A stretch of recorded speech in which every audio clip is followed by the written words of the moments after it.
Hello, BookTube, and welcome back to Rocket Summer, a great new BookTube event created by who else? Michael K. Vaughan, that celebrates classic science fiction in the month of July, and the hot months in the Northern Hemisphere of July.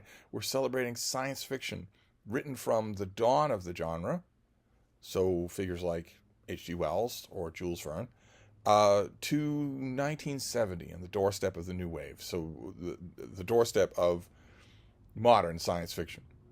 So, those decades right there is Rocket Summer.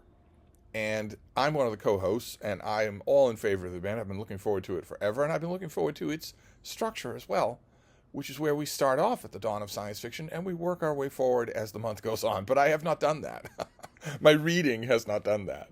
Instead, I've been bouncing all around, and in the last few installments of Rocket Summer, the thing that I have decided to put on my night's reading the night before was a major science fiction novel. Some major science fiction novel. Some novel that makes its way onto lists, that is prominent, that is influential. Not the million old, tattered 35-cent here today and gone tomorrow science fiction novels that I assiduously collected all year long for this event. I collected those and I put them on a pile, and I'm not reading them. Instead, I'm going back to science fiction novels that fill that weird middle ground of previous greats in the genre that perhaps the genre is not doing a good job of remembering, or that are remembered in a different form, maybe from the cinema or something like that. It's a difficult row to describe, but a lot of you seem to have got exactly what kind of book I'm talking about, because yesterday in my Rocket Summer video, I put forward the possibility that I would just read these more or less. When I say, the reason I'm hesitating to use the word major is because that sometimes slops over in our discussion of books into quality. And we're not always talking about quality when we talk about a major book. Obviously, right? Since we live in a world dominated by James Joyce's Ulysses, and we used to live in a world dominated by Les Miserables by Victor Hugo. So we're obviously not talking about great literary quality when we talk about major or important books. They don't always go together. But I suggested yesterday that maybe I would just keep reading these science fiction novels that I haven't read in forever, that I've only read once, maybe, or that cast a long shadow. And quite a few of you liked that idea because I got bombarded with suggestions, bombarded with the titles of books, of science fiction works written before 1970 that are not 20,000 Leagues Under the Sea. And I loved it. I absolutely love that. That's one of the main reasons that I leave my email on every video, is that the one element of BookTube that I tend not to like, aside from the occasional drive-by troll, the one element of BookTube that I tend not to like is the static nature of it. I like dialogue. I want all of you to come over here for wine and calzones. I don't want you to be just an audience worshiping me from afar for my shoulders, for my bee-sting lips, for my snub nose and my wavy hair that's so black it's almost blue. I understand the hero worship for all of those things, but I want this to be more of a dialogue in which I do all the talking. And now, right now, everyone who's ever been a guest here is going, yeah. So I got a lot of suggestions. I may make that the main feature of my Rocket Summer for 2024, and then I'll move on to the no-name 35-cent authors next time. But that's certainly true today. I'm picking a novel today that everyone knows. Everyone knows the name of this book, but almost no one that I know has ever read it. And unfortunately, well, in every Rocket Summer there are going to be misfires, and this misfire is all the more headline-grabbing because of the guy who created this event, Michael K. Vaughan. When you think of Michael K. Vaughan, all of you who watch his channel and love it, I know there are thousands of people who watch his channel who don't watch mine, but I bet there's a lot of overlap. If there's overlap between two channels, I bet ours has overlap. When you think of Michael K. Vaughan, you think of a handful of things. You think, of course, of Roger Hotep, his his weird co-star. I also have a weird co-star, but mine's not as weird as his. But when it comes to books and Michael K. Vaughan, you think of monsters. You think of giant marauding insects. You think of Edgar Rice Burroughs. You think of Robert E. Howard. You think of H.P. Lovecraft, who seldom had a more eloquent defender than Michael K. Vaughan. And you think of one other thing, too. Aside from bad comic books, you think of one other thing, too. And that other thing is Planet of the Apes.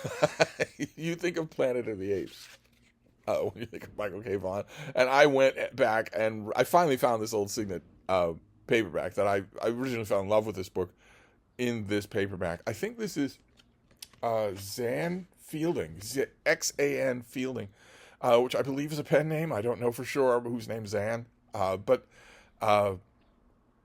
probably a million of you are going to tell me that 2 million people on Earth are named Zan. Okay, fine. It's a weird name because it's not Irish. How's that? But I think that Zan Fielding might be the first person who ever translated this into English. And I went back and I didn't have a copy of this book forever and ever because in my mind I was hoping that I would find this paperback, and I did. So I went back to read this because it is a science fiction novel. It does fall within the time frame of Rocket Summer. It is the text of all the Planet of the Apes stuff that Michael K. Vaughan loves. He loves the comic book, the many different comic books. Of course, he loves the great Mark Wahlberg movie, as who doesn't? So I went back to read this last night. I read the translation. At a couple of points, the 1960s idioms are so thick on the ground in this that at a couple of points I thought, okay, is this you or is this the translator?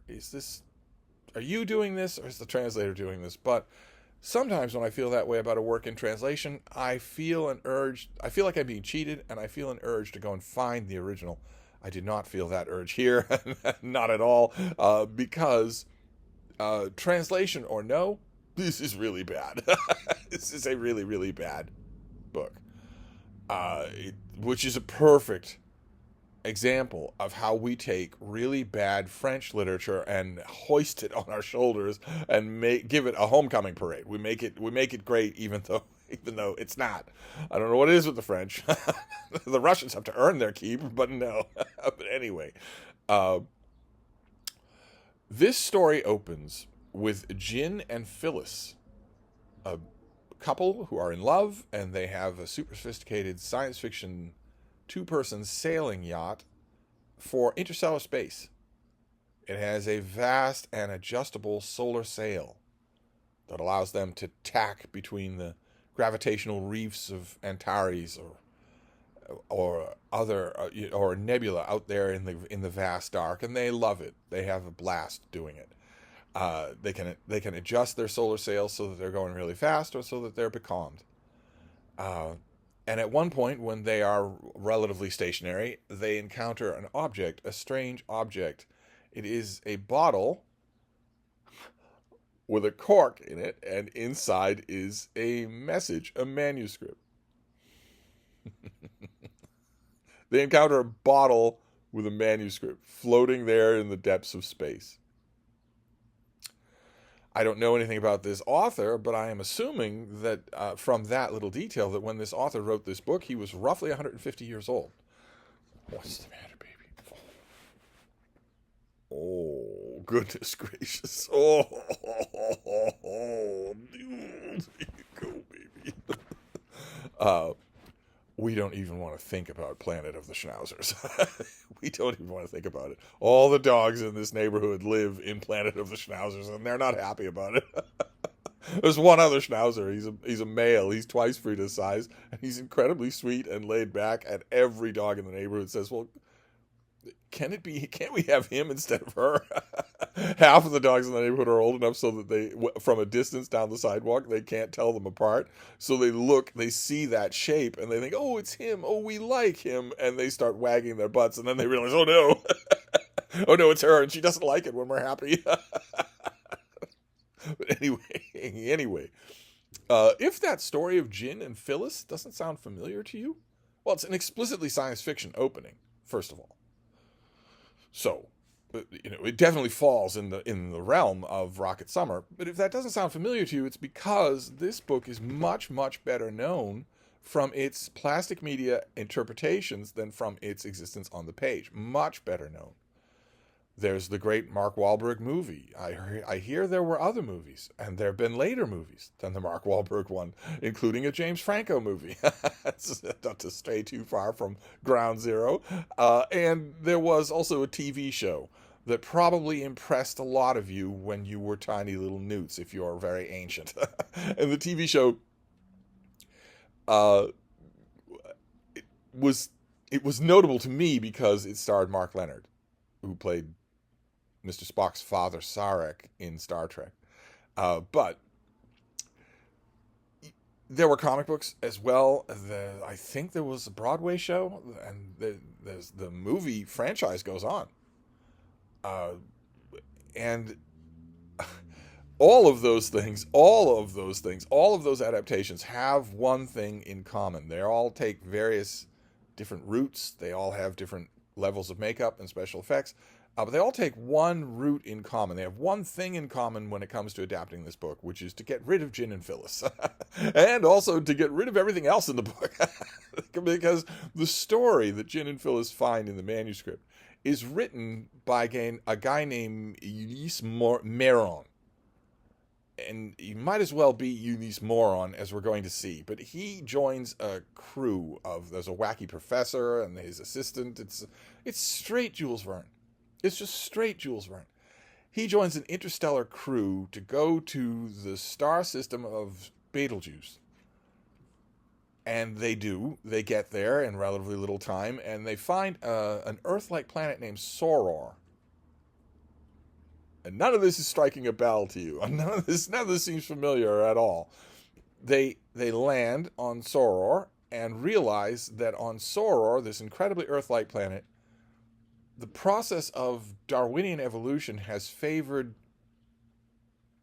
the other great apes and not humans.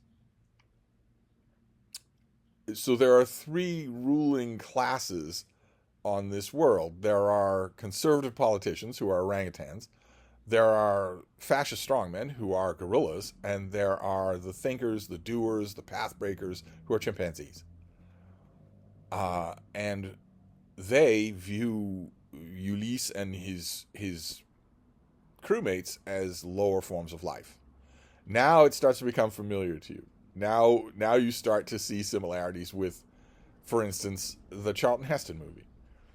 The other Charlton Heston movie, since crucially, Charlton Heston has a cameo in the great Mark Wahlberg Planet of the Apes movie, but you know what I mean. That's the plot that happens here. Moron gets caught by these apes and instructed by them. He learns their language and they learn French. They learn French very quickly, so they must have super intelligence. and he goes on to examine their world and all of its foibles. And he sees all of their foibles, all of their stupidities, all of their bigotries, all of their chest thumping, literal and figurative.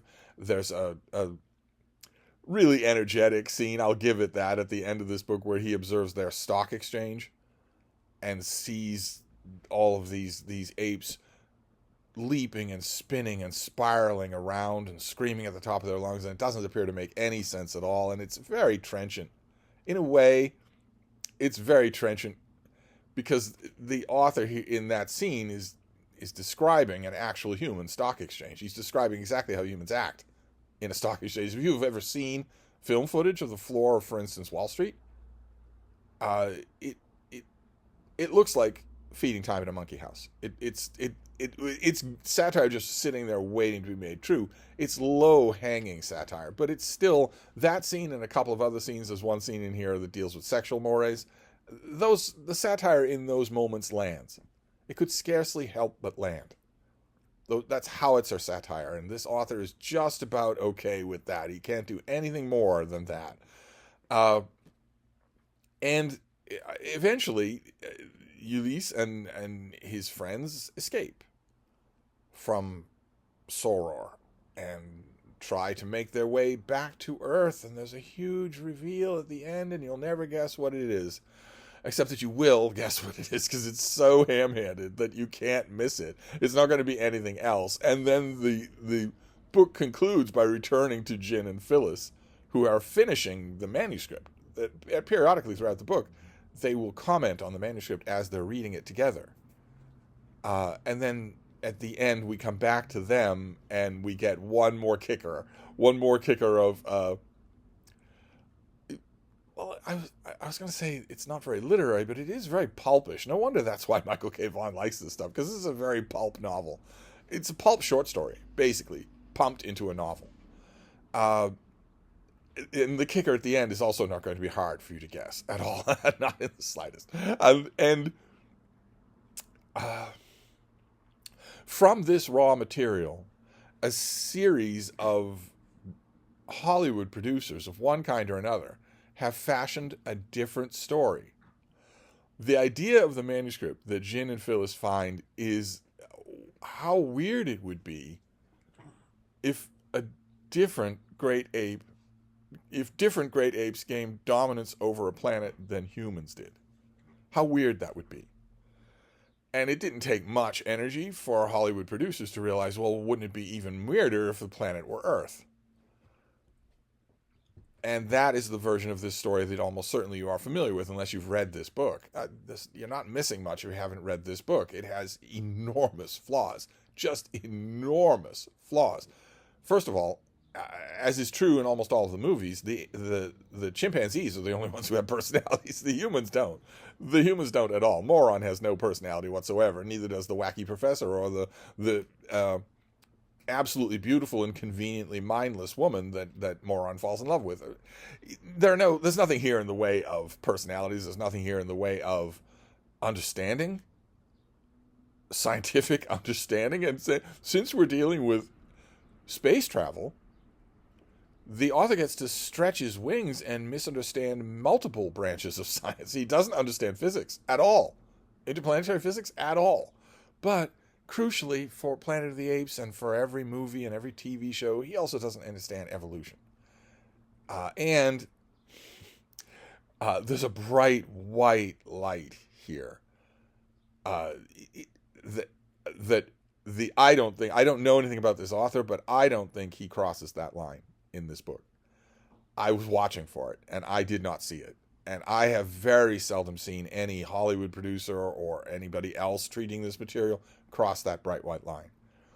We'll get to that bright white line in a minute, but the fundamental misunderstanding here is that all the other apes, the orangutans, the chimpanzees, and the gorillas, are just waiting in the wings to be human-like. And that when they are human-like, they'll be exactly human-like. They'll be just like humans are. The apes in this book are exactly like humans. The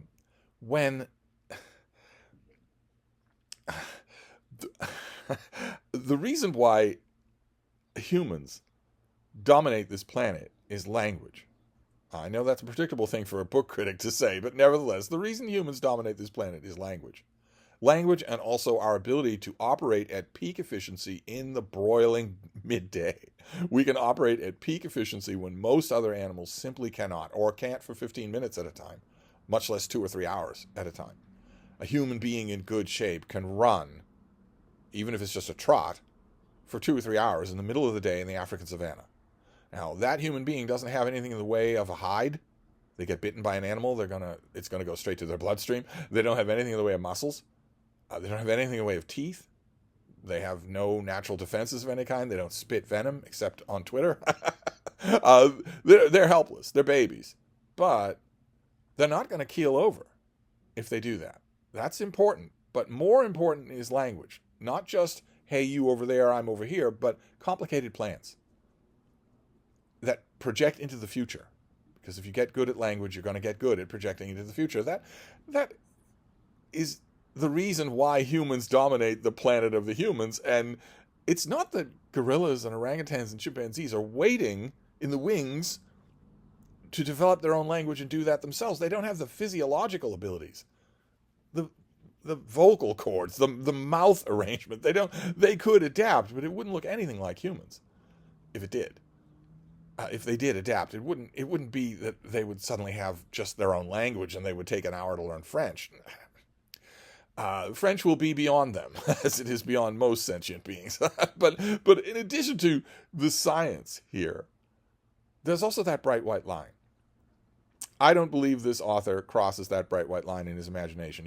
You might read this book and get right past it, not realize that he's not doing it. And I don't think a lot of movie producers do either. And that bright white line, of course, is that humans are great apes. This is not a story of what would happen if the great apes took over. The great apes did take over. We are great apes. Humans, you are a great ape. You are taxonomically indistinguishable from gorillas and chimpanzees and orangutans. Taxonomically indistinguishable. You are the same animal. Variations on a kind. You are certainly in a larger family. Maybe if we're talking specifically of humans, of the genus Homo, well, there aren't any others of those. And that's because of us. We exterminated all the other members of Homo. That would be completely indistinguishable. They might, in a form, they might look different, but they would be us. But the rest of the great apes, the ones that are hanging on by a thread everywhere in the world as we destroy their environments and make them do tricks in zoos or put diodes in their brains, they are us. They are essentially us. We are great apes who just hyper specialized in language that allowed us to coordinate in order to destroy much more powerful species than us. It allowed us to coordinate in order to create agriculture and cities and technology. It allowed us to do all of that stuff because we hyper-specialized. But take that away, and this is what we are. And I don't think this author thinks that. I think there's a bright white line for this author between humans and any other ape. And I think that's true for a lot of the people who have ever dealt with this material. It's that, well, what do you mean? Of course, the characters who are caught up, Moron, or his equivalent, his Mark Wahlberg equivalent, they're always going to be scandalized, right? Take your hands off me, you damn dirty ape. They're always going to be scandalized by the idea that these creatures that we keep in zoos could run the world. But I'm not talking about them so much as I am the writers and the script writers and the producers and whatnot, everyone who's been involved in this. I think that idea also bugs them. That we're just a hyper-successful ape. One of just a tiny handful of great apes left in this world. I think that idea bothers a lot of people. I think that the creepiness of the idea that might be true is probably the Oedipal bedrock of this book and its universal appeal. This is, I'm sure, still in print in France. Is it still in print in America? And has Penguin Classics ever done a Penguin Classic of Planet of the Apes? It stinks, but it's worth it. It's worth having a Penguin Classic. Is this thing still in print, I guess is what I'm asking. The original, not any of the screen adaptations or anything like that, although there have been a lot of those. You could have a whole shelf of books called Planet of the Apes. Probably Michael K. Vaughan does. And of course, my choosing this book is not an attack at all on our interstellar host. This is just, it's entertaining. You want to know what's going to happen next. You want to know how Moron is going to adapt to this Planet of the Apes. You also want to know, when you read it, when I read it the first time, I confess, I completely forgot. This second time that I'm reading it, I completely forgot about Phyllis and Jin. And you kind of want to know how they're going to be connected with all of this, even though it's predictable how they're going to be connected to all of this. You do want to keep reading. You do want to turn the pages, even though you realize that you are effectively Ghostbusters style being slimed the whole time. And now that I think about it, that is the experience of reading Michael K. Vaughan's favorite literature. It's all pulp. It all fits in Garbagus. We tread lightly because we don't want to offend him during Garbagus, but all his favorite books would fit there, except Herodotus. All his favorite books would fit there. Okay, I'm not making things any better here. This was bad. It was really, really bad. It was entertaining, but it was really, really bad. And of course, there's no way to read it without reading it in the shadow of the immense impact that it's had on our entertainment industry. The book, I don't know, did this author ever write a sequel to this book? Or maybe was one ever authorized by his literary estate? Does he have a literary estate? He wrote two books that everybody knows. I actually don't know. Uh, but everybody's heard of this, and that's something for a work of literature. So I had to revisit it, and I guess I'm glad I did. I'm glad I did, sure.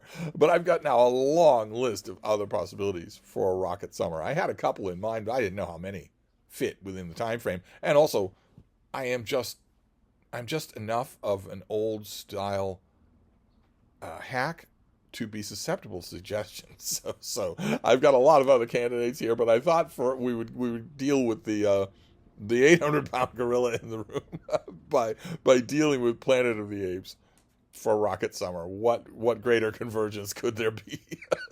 So that is my report. I will be back. Thank you, BookTube.